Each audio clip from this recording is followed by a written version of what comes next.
Alors je dois être honnête, j'ai un peu hésité avant de publier cette vidéo.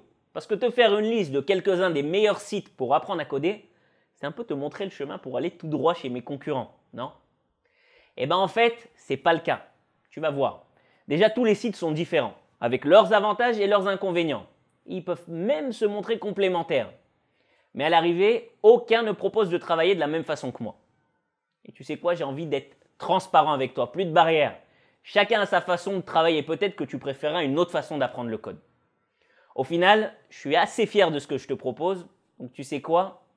Même pas peur, je te montre les autres. Alors t'es prêt? Voilà ma sélection de 4 sites pour apprendre à coder. Le premier site dont je veux te parler, c'est Codecademy. Codecademy te permet d'apprendre des tas de langages. JavaScript, HTML, CSS, PHP, SQL et plein d'autres.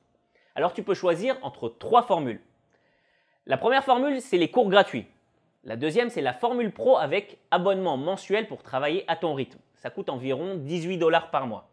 Et ensuite, il y a la formule pro intensive avec des sessions sur des durées de 6 à 10 semaines. Tu payes en une fois 199 $. Chaque séquence, elle est composée du cours, de quelques exercices de code et de quiz. Parfois, il y a même des petits projets qui sont proposés. Alors, les avantages de Codecademy. Déjà, visuellement, Codecademy, il est sympa et agréable à utiliser.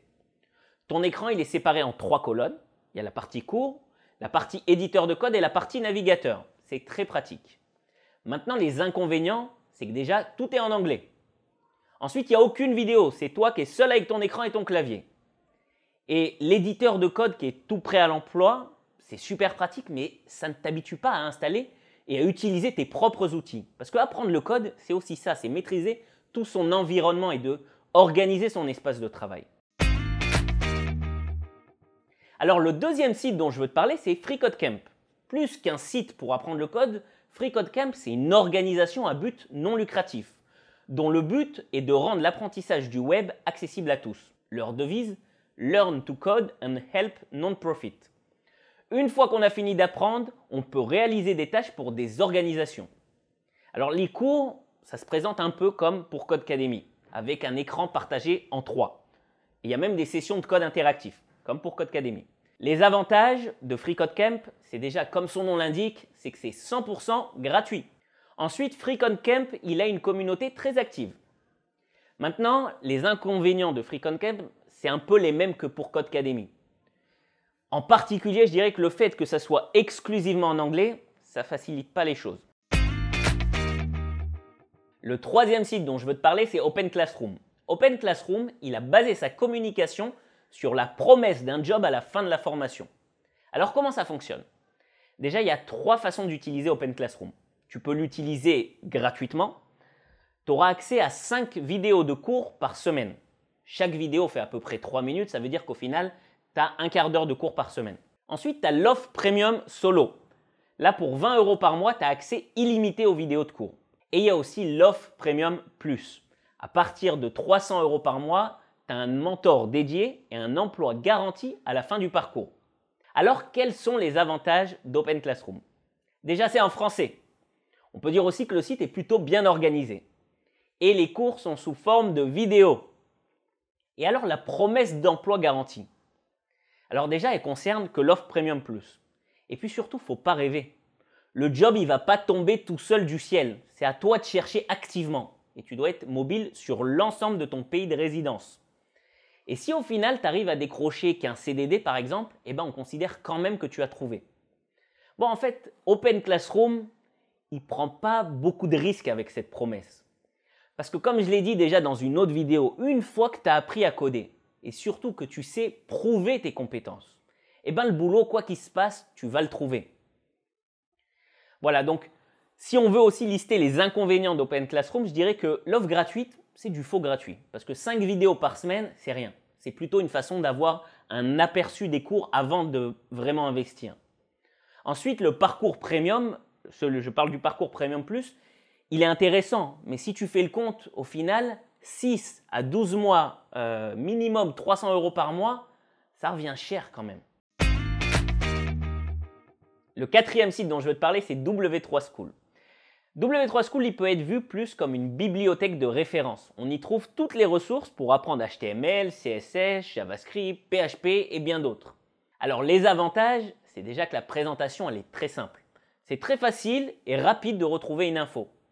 Mais les inconvénients, déjà c'est que W3 School est en anglais. Et on n'a que du texte, il n'y a pas de vidéo et pas de projet pour s'entraîner. C'est pas pédagogique du tout. C'est très bien pour trouver un truc qu'on a oublié, mais c'est moins bien pour apprendre le code. Et j'avais dit 4 sites pour apprendre à coder. Et voilà que j'en rajoute un 5e. Oui, mais cette fois, c'est le mien, bien sûr. Écoute, en toute objectivité, je t'ai décrit les avantages et les inconvénients des 4 sites que je considère comme les principaux. Mais c'est maintenant pour moi l'occasion de t'expliquer comment moi, j'ai envie de t'apprendre le code. Les avantages d'apprendre à coder. Alors, tu l'as peut-être déjà compris. Personnellement, j'apprécie beaucoup le format vidéo pour travailler. Même plus que ça, je pense que c'est important pour toi qui est derrière ton écran.